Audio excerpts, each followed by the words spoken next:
Hello and welcome to my channel. I'm so pleased you've joined me. People say that old movies are the best.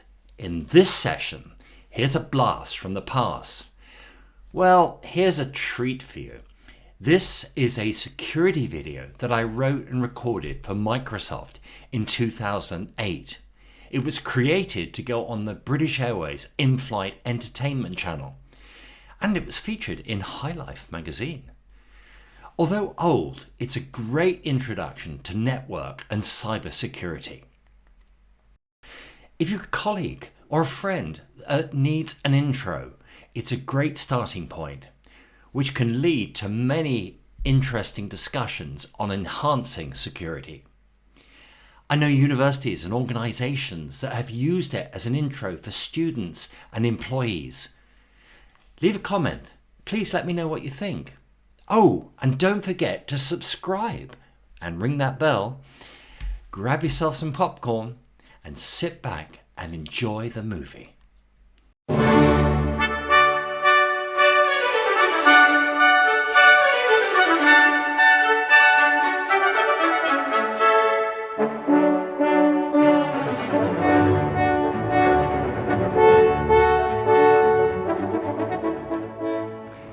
Bank hacked.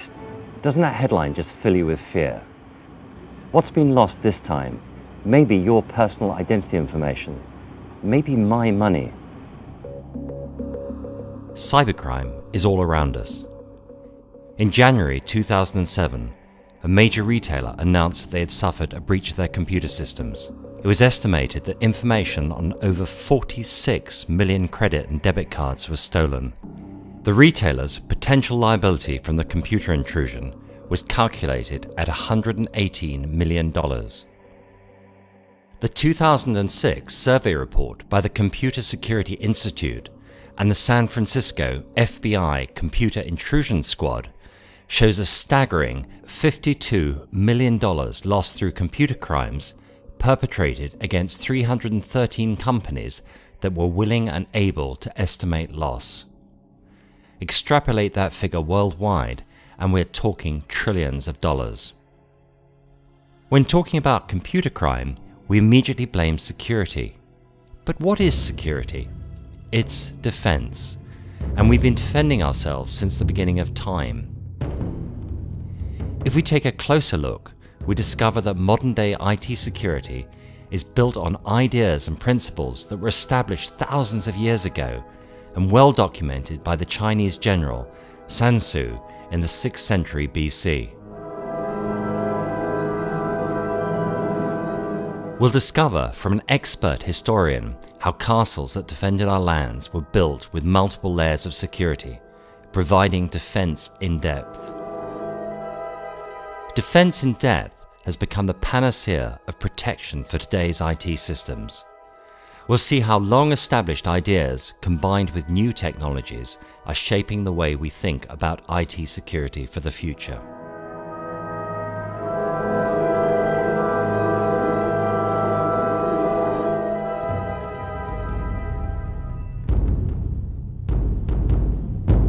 We have a natural instinct to defend ourselves and our personal possessions. We lock our doors and windows, lock our cars, lock ourselves in at night. Early cave dwellers built fires at the entrance to their caves to keep the wild animals out. Little did they know firewalls would be featuring in the 21st century. So what's changed between then and now? It's the enemy and the attack surface. The attack surface is the area we expose to the enemy. Even hedgehogs know how to protect themselves. When threatened, they roll into a ball and present an impenetrable defense of spiky spines to the enemy. Build a castle and the enemy can attack its walls. To attack it, they had to transport heavy siege equipment and surround the castle. Build an IT system, connect it to the internet, and the enemy can attack from anywhere in the world with nothing more sophisticated than a personal computer. Thousands of people's personal identity information or credit card details may be stolen, and the theft can go on for years. For the company that owns the IT system, the loss can be financially devastating. It can damage the credibility of the company and affect its ability to trade. Insecure IT systems present a huge global risk, which can leave us dangerously exposed to hackers and fraudsters. But the technologies are available to build truly secure systems. The trick is staying one step ahead of the game. IT security is about keeping the bad guys out while allowing the people we trust access to our systems. Make the systems too secure and our users can't work effectively. Too weak and we suffer a break-in. The art is in getting the balance right. Protecting IT systems has many similarities to combat. We are defending our systems against the enemy. There was a very wise Chinese general, Sun Tzu, who lived in China in the state of Wu in the 6th century BC. He wrote a book entitled The Art of War. If you know the enemy and know yourself, you need not fear the result of 100 battles. If you know yourself but not the enemy, for every victory gained, you will also suffer a defeat. If you know neither the enemy nor yourself, you will succumb in every battle. And Sun Tzu's ideas continue to shape our thinking today. The hackers are today's enemy, and we must understand them and the tools they use to break into IT systems. Armed with this knowledge, we can defend against the invaders. So how do we defend our systems? We need to stop the bad guys gaining access. If we want to 100% protect the data on this computer, I could disconnect its power. I could pull out its network cable and have it locked in a safe.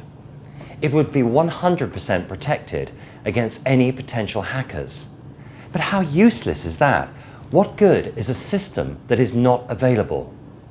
Put the computer back on the desk and it's immediately physically exposed. Plug it into the network and it's available to any potential hackers that might be sitting on any other computers on that network. So what's our first line of defense? Our first line of defense is good physical security. We can restrict physical access to our computers by controlling access to the building. The way that the portal system works is that the individual will approach the outer doors, the doors will open, they'll walk in, doors will close, a volumetric check is performed. And this is like a sonic check, whereby it checks the area within the portal to make sure there's only one person in there. And then they will then be invited to submit their biometric credentials, be it fingerprint, hand, or iris recognition. And assuming that they're accepted on the system or that their profile allows them access, the second set of doors will allow them access to the sensitive area. If any of that process fails, then the rear doors open and they're asked to leave the portal. Sorry, you were not identified. Doesn't look like we can get around that lot, but in other situations it may be possible. So we need another line of defense, and we should restrict who is allowed to log into our systems. We only want to allow people who we trust to use the computer systems.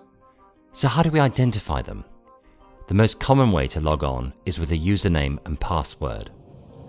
With IT systems, the combination of names and passwords are unique to the individual user. The problem is people tend to use simple passwords, the name of their pet, their children, or even the project they're working on. This makes passwords easy to guess, which results in a breach of our defenses. The hacker has many tools available to them to automate the process of password guessing. To defend against simple password cracking, we need to set our systems to use strong, complex passwords. The password must have a minimum length, contain upper and lower case characters, punctuation marks and numbers. When I introduce this concept, I immediately get puzzled looks. I ask someone to think of something that's happened to them. Now let's jazz it up a bit. We've just created a new password that's extremely strong and yet easy for the user to remember. Strong passwords are great. They identify someone has logged onto the system with a username and the correct password.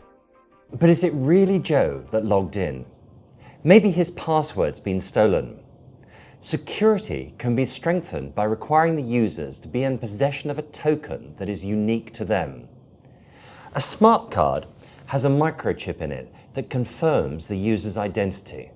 Of course, smart cards can be stolen. And if we truly want to identify a user as being present, we need to identify a biometric characteristic that is unique to them.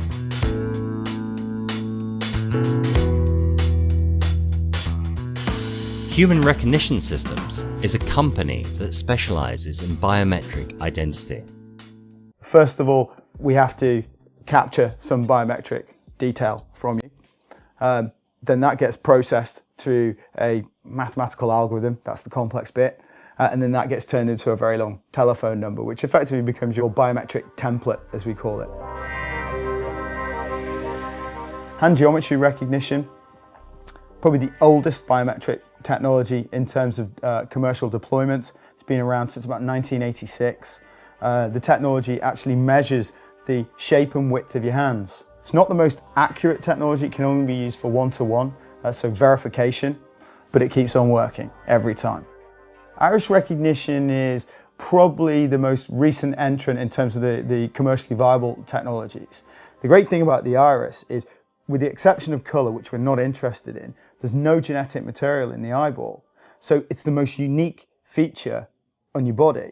And that's one of the reasons why it's the most accurate piece of information, should we say, or biometric information to extract from the body, and why, in performance terms, it's the technology that works at the greatest scale. We capture your iris data, simple by using a special camera, and then when you come to interact with the system, you would effectively walk up to the system, look into the iris camera, your iris credentials will be captured, processed into a template, then matched against the central database. And assuming your access rights are appropriate, it will allow you access to the system. Now, our systems are protected by two lines of defense. If our attacker breaches our physical security, the next line of defense is authentication. But this is not a new technique. Our ancestors have been using defense in depth for centuries. Harlech Castle stands on a rocky outcrop some 200 feet above sea level. If an attacker successfully managed to get through the outer gate, he was faced with the huge inner gate. This wooden door was reinforced with a solid drawbar behind, and keeping him trapped there was a portcullis. If the attacker successfully got through the portcullis, he would then be in a small killing box. From the ceiling, things could be dropped on him, he could be shot at, but at either side there are arrow loops. If the attacker managed to get past the arrow loops, he was then faced with another portcullis, beyond which was a closed solid door with yet another reinforced drawbar. This part of the gate passage is slightly different. There are no arrow loops either side, but above, instead, there are a series of 4 murder holes through which weapons could be shot at the enemy and weapons dropped. An attacker would find themselves under a deluge of rocks and arrows coming down through this considerable number of murder holes. This was defense in depth. So this is the inner keep. This is the data center that contains the servers that host all of your personal identity information, details of all your assets, and through which this organization trades. Real crown jewels. The value of the hardware is insignificant compared to the data. If the data is lost or tampered with, your company may be lost. What value do you put on that? Of course, it's not just physical security that's required. We also need to make sure that our systems operate at the correct temperature. Much like us, if they overheat, they get poorly. And should the power fail, they become completely useless.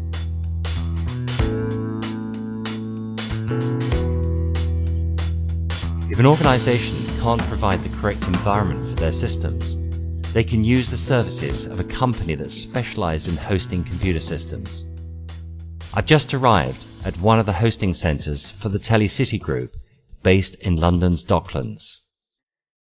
So here we are in the heart of the data centre, and the first thing that strikes you is the incredible noise. It's a noise of thousands of computers running. It's their fans. You know how our home PC fans make noises? Well, here, this is incredible noise. Now, in fact, the Telecity Group hosts for over 3,500 companies. And a company can rent a single rack, maybe a whole row of racks, or maybe just a quarter rack space. All of the computers generate a lot of heat, and the heat needs to be extracted. And this is the role of a heat exchanger. And there are many heat exchangers in the building. And they exchange heat with chillers that are running on the roof plant.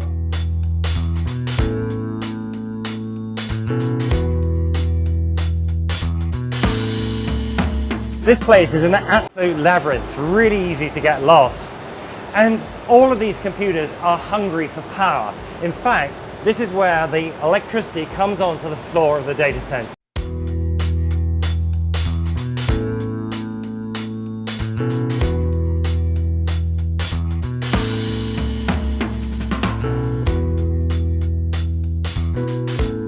How much do you trust your friends? Would you leave the keys to your house with them? Maybe your wallet? How about the keys to your brand new Ferrari? It depends. Trust varies. The same applies to the users of our IT systems.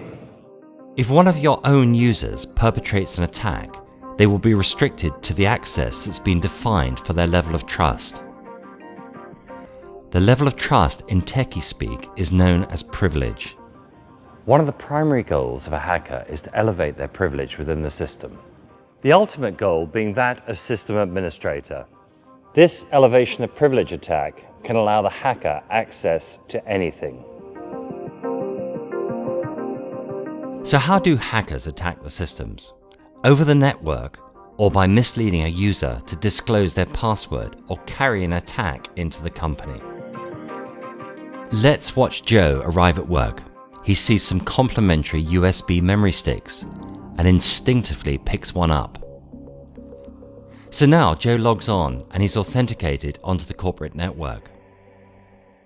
Joe has just taken a potential attack right inside the heart of our organization.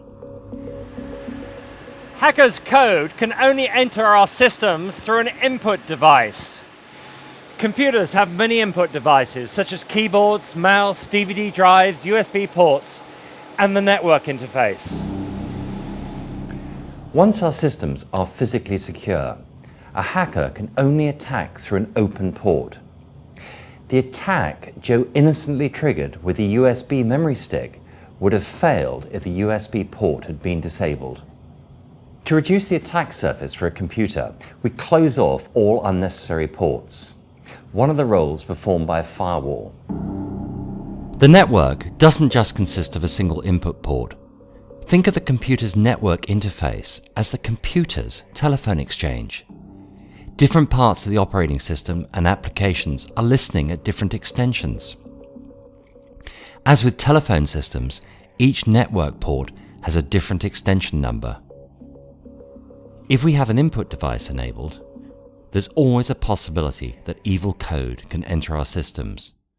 Our next line of defense is virus and malware detection software. I'm off to visit Sophos, a leader in defending systems against malicious code.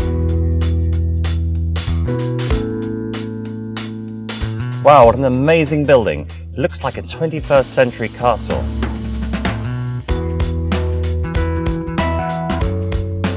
Look, it's even got a moat and maybe a drawbridge. And where there's no moat, there's even solid walls.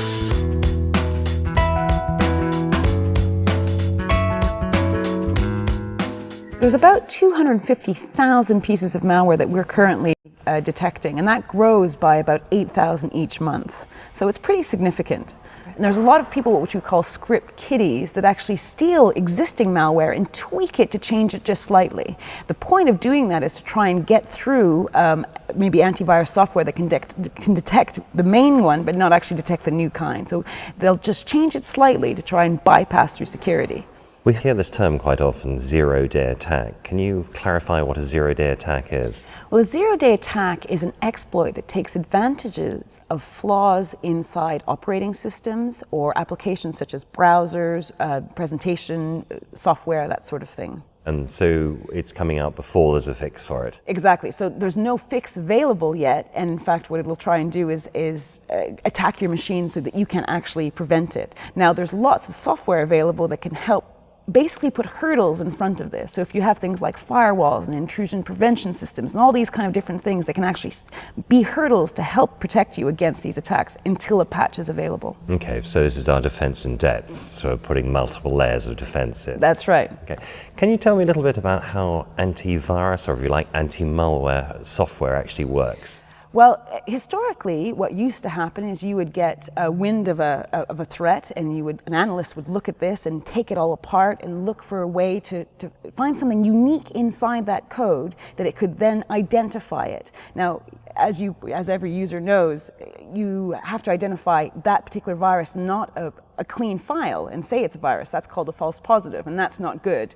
So that's historically how it works, and that still happens today to an extent. But of course today there's a lot more viruses than there used to be, and so we now get machines to crunch this through. What our analysts do is look for proactive methods to block malware before they actually run. And this is a really important thing, because you don't want to, prevention is much better than, reaction and cleanup. So if you can actually see something and go, hey, why is it doing that particular behavior? Or why is it doing this? This is suspicious. Let's just look at this more closely. Oh, it is malicious. Let's stop it from actually executing. Remember Sansu's wise words. If you know the enemy and you know yourself, you need not fear the result of 100 battles. To defend a castle, there are only a limited number of options. For an IT system, there are literally thousands of settings. We think of hackers as people, but once we've blocked physical access to our systems, the tools of the trade are the hackers' programs. It's the enemy's software attacking the defender's software, defending good code against evil code. A hacker's software is looking to exploit a weakness in our code. Remember, the ultimate goal of a hacker is to plant a spy in our camp that can be controlled remotely. I'm going to visit Graham Calladine, who's a security code expert and travels internationally reviewing code and educating companies on good, secure coding practices. Luckily, I've managed to track him down to his office in Staffordshire. Well, here we have a typical application, and it's taking some credit card info into an interface here. And what you can see here, we have some card information, card type, card number, expiry information, but there's absolutely no validation at all when that data has been entered into the application. So you mean the data could be entered in, say, from a web page. So I'm typing in my credit card details and I put a string of numbers in there, and you don't actually check that I have put numbers in there, so I could put letters or malformed characters or anything I particularly like. Exactly. We should always check for what we expect. So for example, here it's a text name field, so which really should we only be looking for letters and maybe a hyphen and maybe of a certain length of data. So you basically, with this, you're reducing the attack surface. Exactly. Okay. So programmers, again, have to have a good process to work to. So how do you go about that? Well, this kind of example is all part of what we call a security development lifecycle. Microsoft, after some of these Slammer, the Code Red, the NIMDA kind of attacks, it really stepped up its game and developed this security development lifecycle. Now, this is literally a pragmatic process that you overlay onto a development process. So this is not just about bringing our programmers up, it's actually making the whole company aware of the need for security in the code they produce. Absolutely. Yeah. It sounds like everyone should be going through this, all code developers in all organizations. So how do they start? Really, they need to start by looking at what Microsoft does and maybe getting hold of the Security Development Lifecycle book that was written by Michael Howard and Steve Lipner. So that's a good place to start. We also have on the MSDN site the Patterns and Practices Security Engineering site, which is similar to what I've shown you today, which is more for the enterprise applications, line of business application, which is like a lighter version of this SDL process that we use internally. In the world of IT software, things can change overnight. But the battle is being fought with code against code, and code can always be updated to defend against the latest weaponry of the hacker. If a breach in the defences is detected, Microsoft distributes a patch in the form of a security update. The majority of patches are distributed on the second Tuesday of the month. This is known as Patch Tuesday. Savvy administrators will apply the patches in a timely manner, as many of the hackers use the patch to work out how to exploit the system. With the patch applied, the exploit will fail. The Slammer worm hit computer systems over the internet in 2003. Slammer exploited a code vulnerability in SQL and infected 75,000 systems within 10 minutes. The surprising thing was that Microsoft had released a patch 6 months earlier. One of the banks I worked with was hit by Slammer. All of their SQL servers were fully patched and clear, but unknown to the IT department, their developers were running the SQL desktop engine, and none of those systems were patched. Remember the words of Sun Tzu, know your enemy and know your environment. The internet is amazing in the way that it provides global communications, but this high-speed worldwide connectivity can be used for good or evil. I'm meeting with Mark Harris, who is the director of Sophos Labs. Yet another noisy environment. This rack of servers is automatically analysing the latest threats to our systems. Here at Sophos we have labs for spam analysis, web analysis and malware analysis all over the globe. So we have locations here in the UK, North America and Australia. Our role is to, when there's a new piece of malware that we don't currently detect, react quickly, get protection out to our customers, and then try and get back ahead of the game. How can we write more and more generic detection to get the next version and the version after that, to make it harder. There's actually been a shift away from just sending out pieces of malicious software as an attachment within an email. It's now actually embedded within the email as a link. So there's a good example of one. There's been a lot of electronic greeting cards flying around, and the idea is it says you've got a greeting card from a friend or a neighbour, and you click on this link to view your greeting card. It's actually not a greeting card, it's a piece of malware. But you've actually can show the anatomy of an attack on the on your globe up there. Yeah, so what I've constructed here is a typical sort of campaign. This isn't the e-card one, but it's a similar sort of process. So here we are in the middle of England. We receive a spam message. So the first thing we do is trace where the spam message is originating from. So this is the initial spam sent to you. This is the email, which is This is the email, and it's sent from a location in Warsaw. When you click on the link, in this case, it sends you to a website in North America, near New York. And that's hosting a piece of malware that is creating a small iframe within the web page. And all that does is redirect you to another website, this time in Beijing, and that uses another exploit, in this case an animated cursor exploit from earlier this year, to create another little frame on your web page that sends you to a website in Russia that downloads a banking Trojan, so that next time you log into your bank account, it steals the bank details and sends it off to the bad guy sat on a beach somewhere collecting all your money. So how do we deal with all these undesirable elements on the internet? If we're hosting a website, our first line of defense is a firewall. Only traffic destined for the website is allowed in, minimizing the risk to our other systems. Of course, this doesn't stop the enemy getting to our website, and if the server hosting the website is not fully secure, it may be possible for the enemy to take control. We can add another line of defense to protect our crown jewels from direct internet access. The web server can be placed on a perimeter network, and a second firewall separates the perimeter network from our secure network.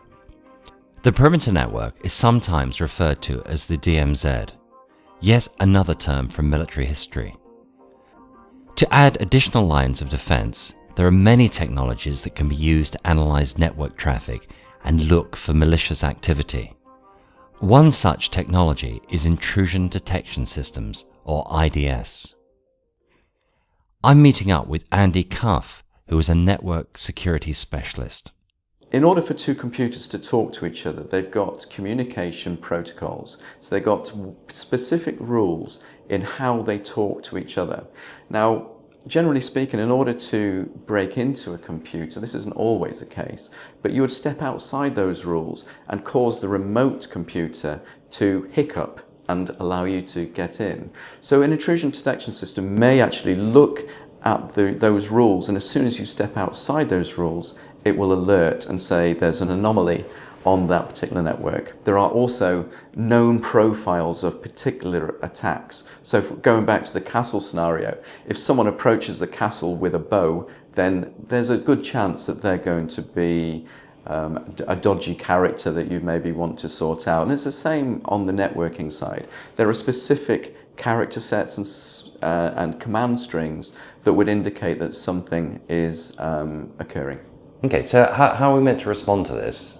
Obviously, you can call in the guards and ask them to go and sort out these rogues that are attacking you, but that tends to be a little too late.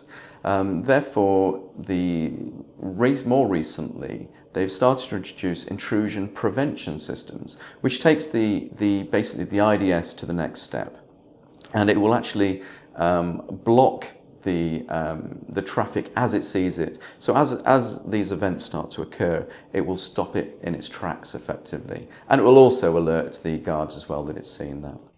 You may be surprised how modern-day IT system security is built on well-established strategies handed down from our ancestors and the instinctive knowledge of animals. Combine this with modern technologies and ideas, and we have a winning combination to take IT security into the future.